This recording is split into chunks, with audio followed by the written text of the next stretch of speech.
Hello, friends. Very warm welcome in my YouTube session.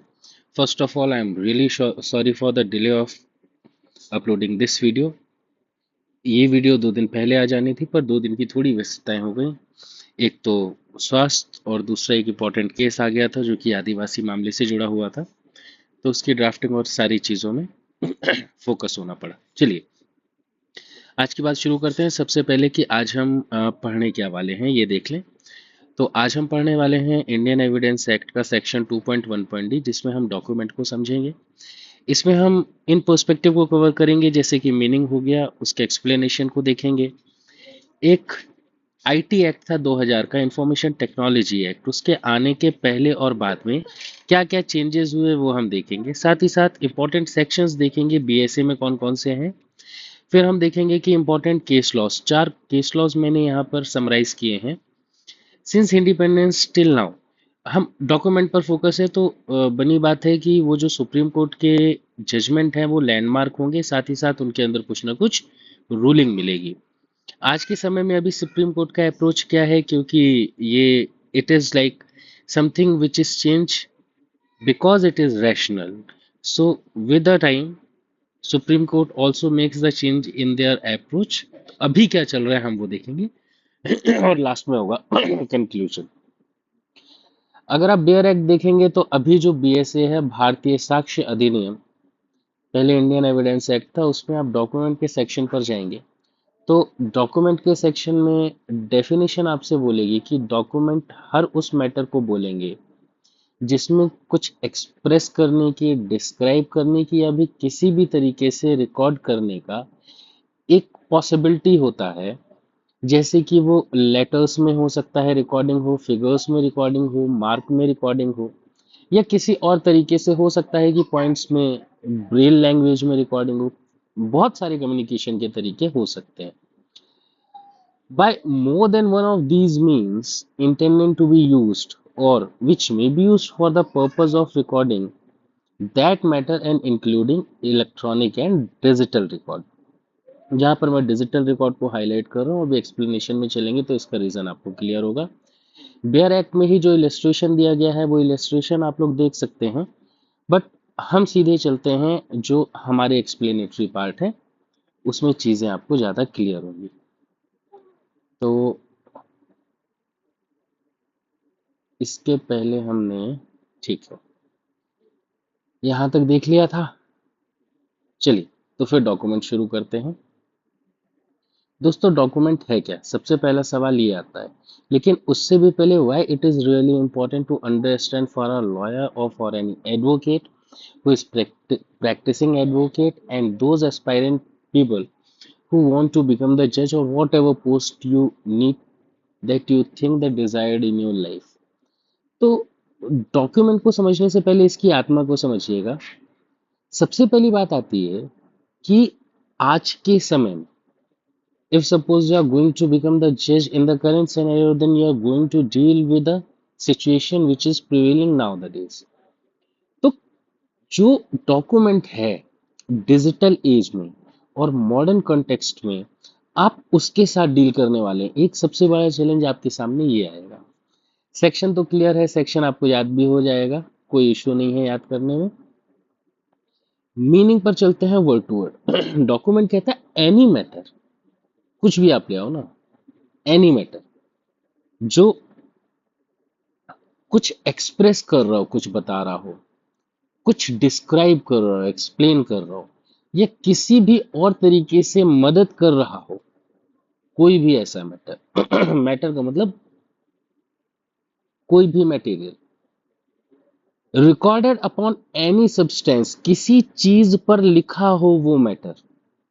हो सकता है कि किसी ने प्लानिंग की हो, प्लानिंग का मैटर किसी चीज पर लिखा हो, लिखने के लिए वो लेटर्स का इस्तेमाल कर सकता है, फिगर हो गया, मार्क हो गया, या कोई भी दूसरा तरीका हो सकता है।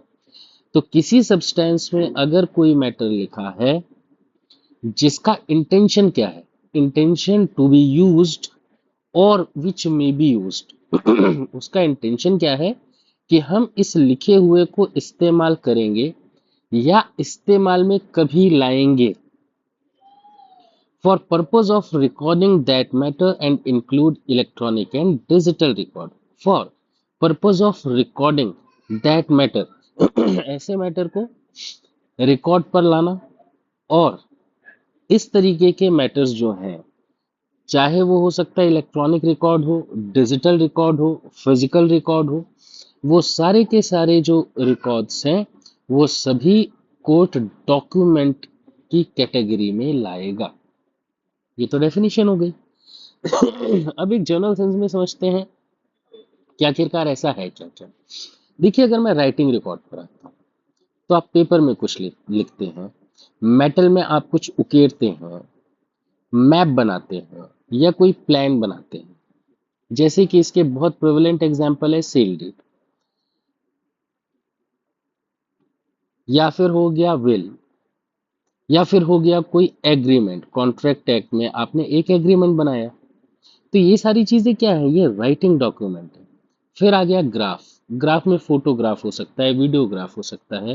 हालांकि वीडियोग्राफ को डिजिटल की कैटेगरी में रखा है। डिजिटल में आपका एसएमएस हो गया, ईमेल्स हो गए, पीडीएफ हो गया, pen drive, hard drive, server log, CCTV footage और अब तो और भी बहुत सारी चीजें इंक्लूड हो रही हैं day by day. Electronic record में इसी तरीके से जब हम आईटी एक्ट 2000 के साथ इसे पढ़ते हैं, आईटी एक्ट 2000 में जो आया था उसके साथ हम पढ़ते हैं, तो IT act section 2 read with the section 2.1.d of BSA, तो उसमें जो सर्विलांस वीडियो है ना, जैसे कहीं गश्त हो रही है उसका वीडियो बन रहा है या फिर वॉइस रिकॉर्डिंग है, किसी ने फोन किया, थ्रेटनिंग फोन किया, वो रिकॉर्ड हो गया, या फिर फोन टैप करते हैं पुलिस वाले, वो जो रिकॉर्डिंग होगी वो भी आपके डॉक्यूमेंट की कैटेगरी में आएगा। प्रिंटेड में क्या आ जाएगा, न्यूज़पेपर आर्टिकल हो गए, बुक्स हो गए, ये प्रिंटेड डॉक्यूमेंट की कैटेगरी में आएगा। तो ये सारे के सारे डॉक्यूमेंट की अलग अलग कैटेगरी है। ये क्लियर हुआ। अब आते हैं हम 2000 इंफॉर्मेशन टेक्नोलॉजी एक्ट। तो देखिए इंफॉर्मेशन टेक्नोलॉजी एक्ट के पहले इलेक्ट्रॉनिक और डिजिटल रिकॉर्ड इतने ज्यादा प्रेवलेंट नहीं थे, लेकिन अगर हम पोस्ट 2000 सिनेरियो देखें, means after Inception of the information technology act 2000, तो उसमें ये चीज क्लियर कही गई है कि जो इलेक्ट्रॉनिक रिकॉर्ड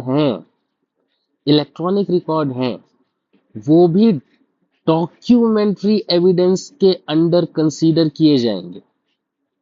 डॉक्यूमेंट्री एविडेंस के अंडर कंसीडर किए जाएंगे। 2000 के पहले जो इलेक्ट्रॉनिक रिकॉर्ड्स थे उनमें हमेशा डिस्प्यूट होता था, पर लीगली इन्हें लॉफुल डॉक्यूमेंट की कैटेगरी में लाया गया आईटी एक्ट के बाद।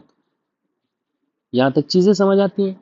तो इलेक्ट्रॉनिक रिकॉर्ड को लेकर after the inception of this act the court are having the documentary validity of all these electronic records.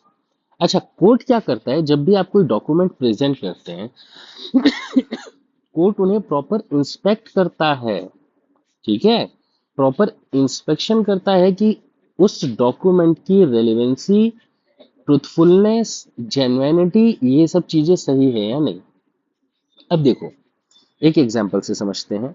जैसे मैंने कहा कि यहाँ पर जो सीसीटीवी फुटेज है, सीसीटीवी फुटेज भी डॉक्यूमेंट का पार्ट हो जाएगा।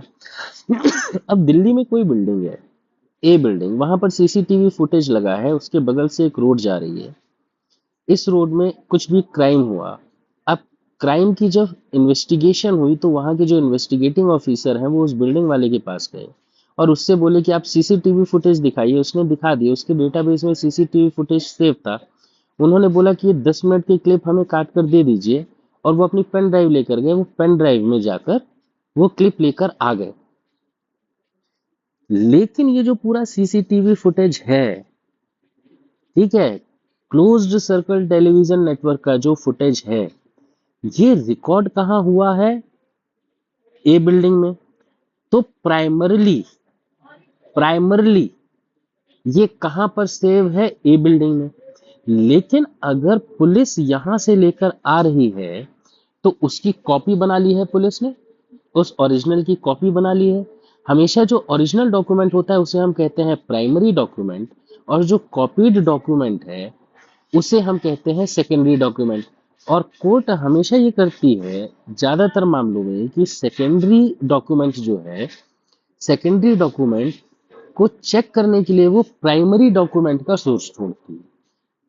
अभी बातें क्लियर हो गई, आगे और एग्जांपल दूंगा और ज्यादा क्लैरिटी आ जाएगी। तो यहाँ पर हम देखते हैं कि ये जो इलेक्ट्रॉनिक रिकॉर्ड है, इलेक्ट्रॉनिक रिकॉर्ड आईटी एक्ट 2000 के बाद इलेक्ट्रॉनिक रिकॉर्ड्स डॉक्यूमेंट की डेफिनेशन में आने लग गए। लेकिन इसके साथ ही साथ इंडियन एविडेंस एक्ट में 65 बी एक स्पेशल प्रोविजन डाला गया। अभी बीएसए में अगर आप देखेंगे तो बीएसए में ये सेपरेट सेक्शन 63 है।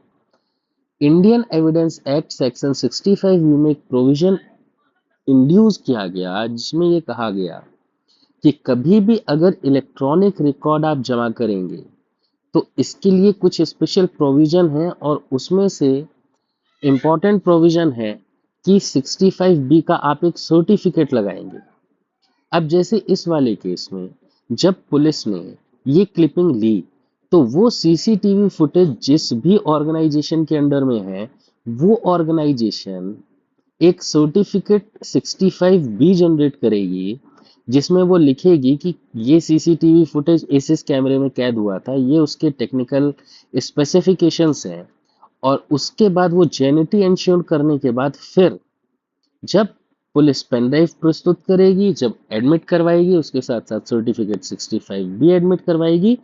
बिना इस सर्टिफिकेट की इसकी जेनिटी प्रूव नहीं होगी, इसलिए पेन ड्राइव की क्लिपिंग के साथ सेक्शन 65 बी का सर्टिफिकेट भी जरूरी था। ये स्पेशल प्रोविजन बनाया गया था इलेक्ट्रॉनिक्स रिकॉर्ड के लिए।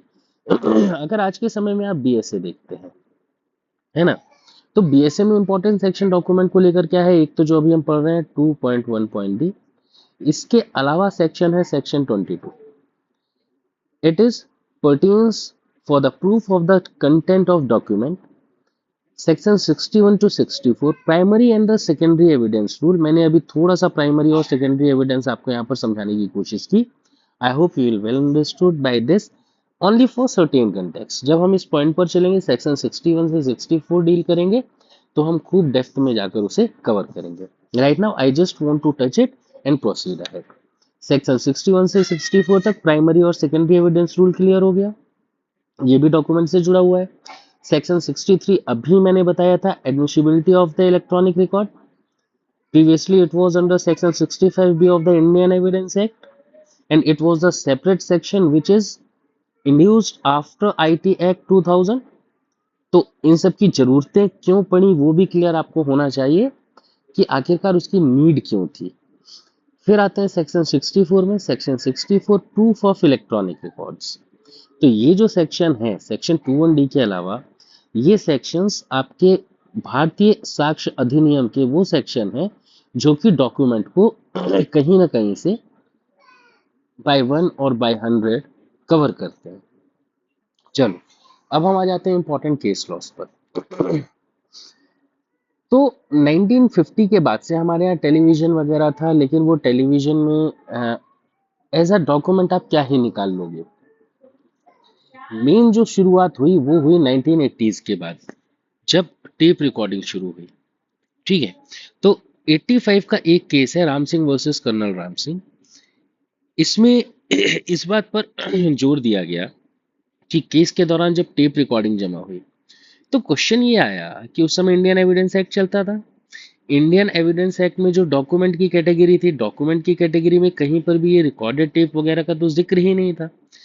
Now the council want to stick with the act which is prevailing at that time. So again the basic question of law arises here, and later on by the interference of the Supreme Court the result came and the case would be held कि जो tape recordings है वो भी admissible होंगी document की तरह। ठीक है, उनका एडमिशन होगा डॉक्यूमेंट की तरह, फाइन, लेकिन वो जेन्युइन होने चाहिए और रेलेवेंट होने चाहिए। अब ये कैसे पता चलेगा कि वो जेन्युइन है और रेलेवेंट है, तो जो कॉम्पिटेंट विटनेस है वो इस चीज को सिद्ध करेगा कि ये जो टेप रिकॉर्डिंग्स है ये टेप रिकॉर्डिंग्स जेन्युइन है और रेलेवेंट है। ये तो 85 की बात हो गई। अगर हम आज के समय देखें तो आज के समय में yes definitely there are the separate sections for this. Section 63 से 64 अभी हमने देखा ऊपर, admissibility of the electronic record and the proof of the electronic records. तो ये बीएसए में ऑलरेडी है ये प्रावधान। 1985 के टाइम पर नहीं था बन this basic question of law arises in this case. ये तो 1985 का एक केस था। अभी 2000 के बाद माहौल किस तरीके से बना। 2014 में एक जजमेंट आता है, साइटेशन इसका 2014 10 SSC 473, Anwar PV versus PK Basheer. इसमें लैंडमार्क रूलिंग दी थी सुप्रीम कोर्ट ने। What was that landmark ruling? Electronic document must be accompanied by the section 65B certificate. आपको क्लियर है सेक्शन 65B सर्टिफिकेट क्या है?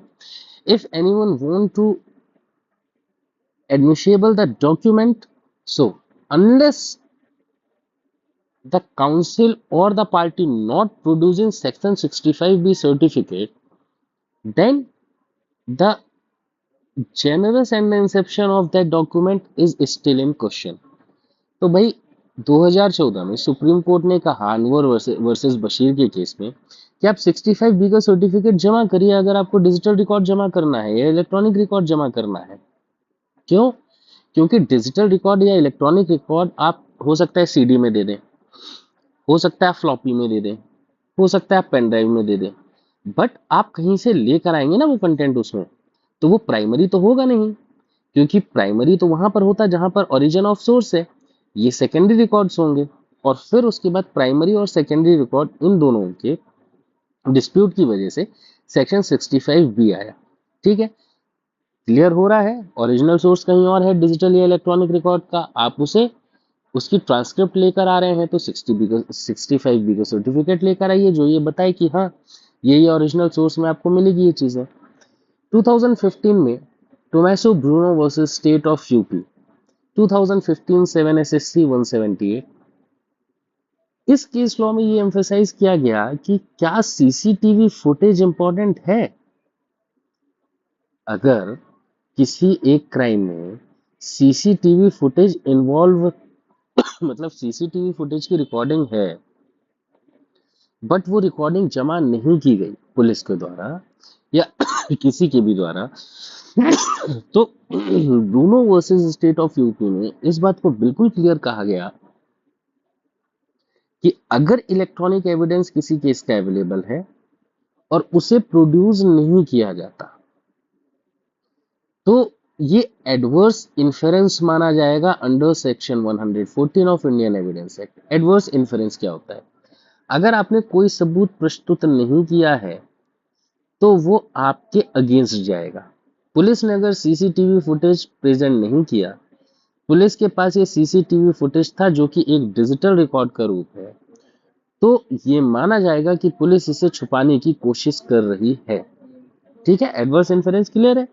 So, in this case, it was held that the non-production of the available electronic evidence can lead to the adverse inference under Section 114 of Indian Evidence Act. Then again, the next case law is here of the 2027 SEC1, Arjun Pandit Rao versus Kailash. So, Arjun versus Kailash में अभी तक ऊपर section 65B का होना चाहिए, ये हमने कहां पर देखा? बशीर वाले केस में कि भाई आप 65B का कंप्लायंस करेंगे, 65B का सर्टिफिकेट आप जमा करेंगे। लेकिन 2014 से ये था कि मोर और लेस कोई जमा कर रहा था, कोई नहीं कर रहा था, चीजें ऐसी चल रही थी। 2020 में स्ट्रिक्टली कह दिया गया।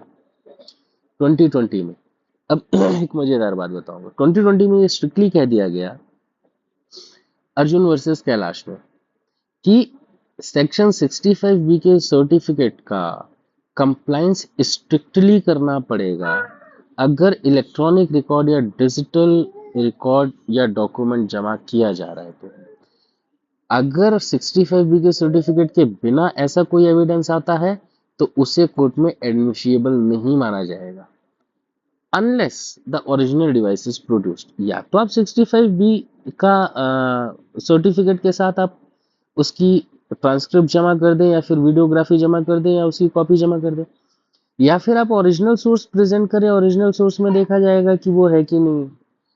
मजेदार बात क्या है इसमें, ये 2025 चल रहा है, अभी हाईकोर्ट में वेकेशंस चल रही है। वेकेशंस के पहले एक बेल मैटर था, उस बेल मैटर में यही पॉइंट उठाकर हम लोगों ने बेल ली कि भाई 65B का कंप्लायंस नहीं किया पुलिस ने, और भी उसमें एक दो चीजें थी, लेकिन जो ऑनरेबल कोर्ट है वो सबसे ज्यादा सेटिस्फाइड इस बात पर हुई। तो सोचिए 2025 चल रहा है, ये 2022 की रूलिंग 2020 की रूलिंग है। 5 साल के बाद भी जो इन्वेस्टिगेशन ऑफिसर्स हैं या एग्जीक्यूटिव अथॉरिटीज या इन्वेस्टिगेटिंग अथॉरिटीज हैं, वो प्रॉपर इसे कंप्लायंस में नहीं ला पा रही हैं। तो आप में से अगर कोई एडवोकेट है तो ये बात याद रखिएगा, अगर इलेक्ट्रॉनिक एविडेंस है और 65B का सर्टिफिकेट जमा नहीं हुआ, इलेक्ट्रॉनिक एविडेंस में अब आप बोलेंगे तो CDR भी इलेक्ट्रॉनिक रिकॉर्ड का पार्ट है। ठीक है, CDR का फुल फॉर्म बताना मुझे। केस लॉज हो गए। अब देखते हैं कि आज के समय में सुप्रीम कोर्ट का अप्रोच क्या है। सुप्रीम कोर्ट का सिंपल सा अप्रोच है कि कोई भी मटेरियल रिकॉर्डेड है, कोई भी चीज अगर रिकॉर्डेड है तो उसे डॉक्यूमेंट मान लिया जाएगा। फिर वो पत्थर पर उकेरा गया कोई लिपि ही क्यों ना हो, कोई ट्रांसक्रिप्ट क्यों ना हो, उसे सुप्रीम कोर्ट कहता है उसे भी रिकॉर्ड मानेंगे हम, सॉरी रिकॉर्ड डॉक्यूमेंट मानेंगे हम। जो भी डॉक्यूमेंट एडमिशिएबल होगा उसे प्रूफ कैसे करेंगे? तो एक तो प्राइमरी डॉक्यूमेंट होता है। प्राइमरी डॉक्यूमेंट मतलब ओरिजिनल, जहां से वो ओरिजिनेट हुआ है, the birth of that document. ठीक। और दूसरा प्रूफ होता है सेकेंडरी। तो कई बार क्या होता है कि जैसे मान लीजिए रजिस्ट्री हुई, रजिस्ट्री की एक कॉपी आपके पेरेंट्स के पास थी, उसकी एक फोटो कॉपी मतलब ओरिजिनल रजिस्ट्री की एक कॉपी आपके पास एक रजिस्ट्रार ऑफिस में है, अब इसकी एक फोटो कॉपी आपको दे दी, कोई प्रॉपर्टी का डिस्प्यूट हुआ, आपने वो फोटो कॉपी पहले एडमिट करवा ली, लेकिन चूंकि सेकेंडरी एविडेंस है तो कोर्ट क्या करेगी, वो जो रजिस्ट्री ऑफिस है ना, रजिस्ट्री ऑफिस से ओरिजिनल रिकॉर्ड मंगवाएगी और फिर उसके बाद ये सेकेंडरी एविडेंस उससे मिलाए जाएंगे। तो जब जब एग्जिबिट होते हैं, ठीक है, जब विटनेस के बाद डॉक्यूमेंट एग्जिबिट होते हैं, उसका ये पार्ट होता है ट्रायल में। क्लियर हुआ? तो प्रूफ करने के लिए क्या है, प्राइमरी है तो कोई प्रूफ की जरूरत नहीं, पर सेकेंडरी है तो जैसी कंडीशंस मेट करेंगे उस हिसाब से उसे प्रूफ किया जाएगा। इलेक्ट्रॉनिक डॉक्यूमेंट की एडमिशिबिलिटी पर सुप्रीम कोर्ट का क्लियर कहना है कि भाई 65B का आप सर्टिफिकेट जमा करिए। अभी प्रेजेंट में BSc के अंडर ये सेक्शन 63 का सर्टिफिकेट कहलाता है। Authentication needed, yes. जो भी डॉक्यूमेंट सबमिट हो रहा है कोर्ट में उसकी ऑथेंटिसिटी प्रूव होना जरूरी है। अगर ट्रायल कोर्ट ने ऑथेंटिसिटी प्रूव नहीं की और जजमेंट दे दिया, डिक्री पास कर दी, तो जो एपिलिएट कोर्ट है वो उस फैसले को सेट असाइड कर देगी। क्लियर हुआ? तो authentication needed, yes. Genuineness show होनी चाहिए। चलो कंक्लूजन पर आते हैं। तो कंक्लूजन क्या बोलता है कि भाई डॉक्यूमेंट इंडियन एविडेंस एक्ट में एक बहुत ब्रॉड कंसेप्ट है। इसमें जिससे भी कुछ भी थोड़ी बहुत जानकारी मिल रही है, ज्यादा मिल रही है तो अच्छी बात है, थोड़ी बहुत भी मिल रही है तो आप उसे डॉक्यूमेंट मानेंगे। और अब तो आज के सिनेरियो में तो डिजिटल और इलेक्ट्रॉनिक डॉक्यूमेंट भी एडमिशिएबल हैं।